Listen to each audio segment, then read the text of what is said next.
Today on the show, we're going to be talking about Ender's Game, both the book and the movie. So Ender's Game is a very highly popular science fiction novel. It originally started off as a short story or novella in 1977 and then was later adapted into a full novel in 1985. It's won both the Hugo and the Nebula Awards, which is like the Oscars for science fiction novels. The movie itself is based off of Ender's Game, of the same name, but is also based off of Ender's Shadow, which is a book that is told from Bean's point of view, a different character's point of view. And apparently, the whole thing is really influenced by Isaac Asimov's Foundation trilogy, which is in my reading queue. I bought it, but I haven't read it yet. I'll get back to you on it later. I bet you think you're so smart, huh? Having all these books. Yeah, I'm so smart. I have all these books. I haven't read them all, but I'm working on it. There's not enough time in the day. I feel like that guy in the Twilight Zone where it's like, now I have all the time in the world to read all these books. There's time enough at last.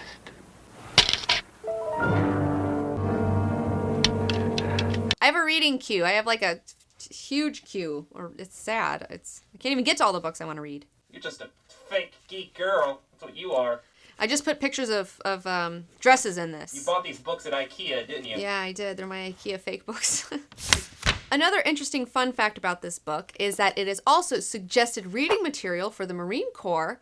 And there's been actually a lot of controversy around it because there are these child characters and there is all of this violence surrounding them and like the violence is justified. And there's a lot of moral gray areas going on in this book that I find really compelling and interesting. So I'm not the first. No, but you will be the last. I'll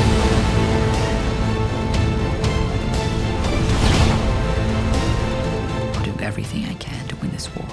So I saw the movie, and I must say I was a bit disappointed. Oh, sorry. I know I'm going to be one of those people that's like, the book is so much better. But it is. It's one of those things. The movie felt, very shallow. It didn't have a lot of depth to it that was in the books. There was a lot of stuff that was stripped out of it. It kind of felt a little soulless in a lot of ways. Like they were just trying to hit those beats. And honestly, they're just trying to fit 10 pounds of shit in a 5-pound bag. It's just not going to work as a movie. Even Orson Scott Card said that he never thought that this book was adaptable. And while I was reading it, I thought the same thing. I was like, this really should not be adapted into a movie. It's not for that sort of thing. What it should have been was a television show. This totally could have worked if it was a television show. It would have been, again, it's like, I know I keep saying this, but HBO, like if it was an HBO show, it would have been awesome. The problem is that movies and books are two very different mediums. And one isn't better than the other necessarily, but there's just certain things in books that you can do that you really can't do in movies and that won't ever work because movies are very formulaic. With movies, there's kind of a limited structure that they're working with because it's only an hour and a half long and they have to hit these beats and they have to keep it going the whole time and they don't have time to delve into these side things like a novel can. The structure that big Hollywood production movies have to abide by right now really don't work when you translate this sort of book. You really don't see them as children, do you? If you succeed, You will be remembered as a hero. I really hope that this movie doesn't deter anyone from reading the book and like they see it and they go, it's not that good, so I'm not going to read the book. Because it's not the case. I'm hoping that the opposite happens and that people see the movie and they're like, those are a lot of cool ideas. Maybe I'll read the book so I can get more. If you've never read the book at all and you watch the movie, I feel like you're going to feel like it was generally entertaining, but not necessarily compelling.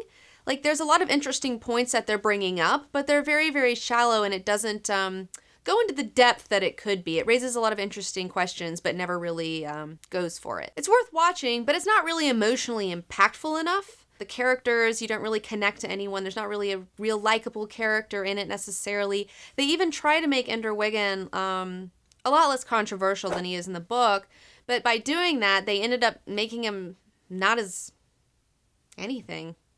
I don't know, very bland. The acting was okay. I didn't notice it one way or the other. It wasn't like great. It wasn't terrible. It's just kind of there. He's abandoning his entire fleet. He's in command. There's no stopping him now. In 3, 2, 1, now! The movie didn't feel very inspired. It felt like it was kind of a director for hire type of gig. And what it really kind of feels like is they're trying to cash in on that Hunger Games fever that's going on. They're trying to take a similar idea where they're like, what's a book that's popular, that has like a main child character that's in with these other children that also has violence included in it? That's Ender's Game, because like on the surface, it does fit all of those requirements. But the difference is that The Hunger Games is written for young adults. It is a very light read. It's a very easy read. You know, you can just breeze right through it, and easy reads make good movies. Whereas Ender's Game, even though it is suggested for younger readers, it's not really for younger readers. Like, as an adult reading it, I was totally into it. I didn't feel like I was reading a young adult book in any way, shape, or form. The themes are very adult. They're very, very dark. There's a lot of violence going on. Like not, like, people think, oh, Hunger Games is fucked up. Like, no, Ender's Game is fucked up. Like, there is some crazy shit going on in this book. And the book is just so good, you know? It's just so good, and it just doesn't work as a movie. And somebody on Twitter said to me, well, wouldn't you rather than make a movie than no movie at all? Like, don't you think? And it's like, no, I honestly don't think that. If you can't make it into a movie, then don't. You know, make it into a TV show. I don't know. Make Dune into a TV show. How many times do I have to say that? I'm going to keep saying it until somebody does it. I'm going to take a moment to kind of tell you some of the things from the book that I really, really liked. And so for those of you who are planning on reading the book and you don't want any spoilers, you should probably stop watching. But for those of you who watch the movie and you're probably not going to read the book, you should stick around so I can tell you why the book is so awesome. So in the movie, they tell you that he's this brilliant strategist, and you see a couple of scenes in the battle room where they're doing all their little battle room zero gravity stuff. And that's a lot of fun. Like, the battle room scenes were a lot of fun, but there just weren't very many of them in the movie because they didn't have time to fit a lot of them in. But in the book, Ender is in battle school for like 4 years. He's in there for 4 years, and he's doing that shit all the time. And he like gradually gets to the top, and you see him doing all these like different strategies and like getting smarter and smarter at it and like coming up with these crazy new things. And you see them pushing him like even harder. Like, every time he starts to get comfortable and starts like kicking ass, they'll change up all the rules on him. So he has to like come up with something else. And it's like they really just push him to his limit. And it's so dramatic. And you're just like, how is this fucking kid gonna keep going like this? And it's so cool. So much cooler. There's like so much more fun stuff in the battle room. Although it's sometimes when you're reading it, it is a little hard. You're like, what? I don't know what the hell this is. But it's a shame that in the movie they couldn't have done more stuff with the battle room because it's such a fun part of the story. I just really don't think that they really hit it home how smart these kids are and what a brilliant strategist Ender is. I thought it was really smart that in the movie they have the strategy that he uses in the battle room to win his big climactic battle, and he essentially uses the same strategy later to beat the Formics. But they really should have done more to illustrate that he was so like strategically genius. Again, it's just they tell and not show. Balls out spoilers going on here. Okay, we're talking about the ending of the movie. So if you haven't read the book and you haven't seen the movie, then just move on. The book ending and the movie ending are a bit different. And the book ending is so much better. Oh my gosh. It's so cathartic. Like, in the end of the book, you find out that the only reason the Formics were attacking the planet and attacking us humans was because they didn't understand that we were a sentient race because they couldn't communicate with us telepathically because they're a telepathic hive mind.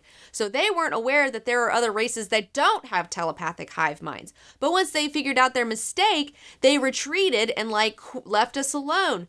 But we didn't know that. And we were like, well, we gotta go get them. And so we go destroy their fucking homeworld because we can't communicate with them. And the whole war is a miscommunication. Whoa. And that's so true. Like, that's really, like, such a powerful statement about war, where it's, like, really just a fucking big fucking understanding between people. That really wasn't the ending in the movie. They chose to go with a more simplistic theme of, you know, they start the movie out with a quote where, you know, when I understand an enemy, then I can destroy them, but in that moment, I also love them. And they kind of brought that back in the end, where it's like he feels bad for committing genocide, and he wants to help the alien queen.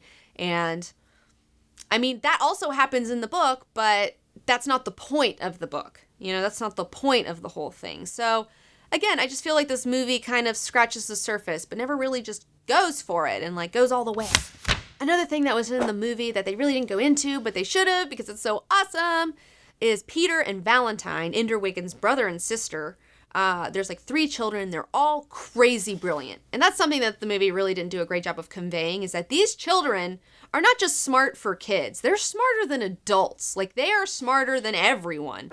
And in the books, there is the spotlight on Peter and Valentine and what they're doing on Earth while Ender is in battle school. And it's so awesome and interesting because Peter decides that he wants to be the fucking ruler of Earth and, like, unite Earth. And he's this crazy sociopath, but he's like, I know I'm a sociopath. But because I'm a sociopath, I would be perfectly qualified to rule the world because only a sociopath could do it. But I could do it really well because I'm so smart and it would actually be better for everyone. And Valentine gets on board with it. They start using these online names of Demosthenes and Locke. They start, like, manipulating everyone on the nets, which also is really cool because the internet was not going on when this book was written, and the fact that he predicted it was pretty cool. Science fiction, just saying, science fiction's awesome. But yeah, they have these, like, online personalities where they act like they're older than they are, and they, like, start talking about all this political stuff and start manipulating all these countries and all this stuff. And, like, Peter does, in fact, become the hegemon of fucking Earth at some point, which is really cool. And it's really awesome that he starts out as this villain and then he ends up becoming a sympathetic character, and that Valentine ends up, like, empathizing with him because Ender's gone, and now that Ender's gone, she can have a relationship with him, and she's really interesting, and none of it's in the friggin' movie. I was really sad. They don't talk about the fact that religion's banned on Earth. They don't talk about the fact that there's, like, 3 ruling factions on Earth because they've been attacked by the Formex. There's really none of the Earth stuff. None of the really cool political Earth stuff that's going on. That's really disappointing because another thing that I loved in the ending was that, as you know, Ender becomes the speaker for the dead, and I guess it's not in the movie. God damn, they didn't really put anything in the movie. He becomes the speaker of the dead, where he writes this book that's all about the Formex, and it's like he gives it to Earth so everyone can remember them because he feels so bad for what he did, so he becomes the speaker for the dead. And it's so awesome because Peter ends up, like, contacting them later, and he's like, you can empathize and love the Formex who've killed, like, millions of people, who've started 2 wars on Earth, and yet you can't write a book about me, you know? And it's like, that's such a good point. It's like, he was sad. Peter was sad. He made Peter sad. The reason this should have been a TV show is because it takes place over a longer amount of time. Ender is supposed to be like 5 years old or maybe 6 years old when it starts. He's in battle school for like 4 years, and then he, like, goes to command school and, like, starts doing his whole command school thing. But it's you really see him grow up a whole lot. Like, by the end of it, I think it takes place over like 5 years or something like that. And they can't do that in a movie because then you have to change your actor every so often because kids grow so much. But it would totally work in a show. I mean, just look at Game of Thrones because those kids are just shooting right up, you know? I mean, it would be fantastic. And that's another thing. It's like, because it's a movie, they can't have kids that young doing it. But when you can't have kids that young acting and doing all this, like, really crazy stuff, it's just not as impactful. It's very, very impactful when you're reading about a 6-year-old kid, like, accidentally killing another kid. Like, that's like, whoa, shit. Like, that's crazy. But they can't show that in a movie, and it kind of sucks. We should tell him the truth. Why? When it's over, what will be left of the boy? What does it matter if there's nothing left at all? Ender's Game was a super impactful book for me personally.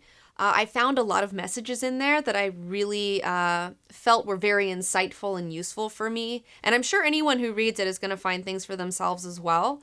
So final thoughts, definitely read the book, rent the movie. I wouldn't go out and see it in the theaters. And also, feel free to subscribe to my channel, like my videos, follow me on Facebook, Twitter, and Instagram. And I'd also like to take a quick moment to tell you about No Comment November. It's happening right now. I'm really enjoying it. It's fantastic. Comments might be back in December or not. We'll see. And that's it. Comic books enough lately, so we're going to talk about them right now.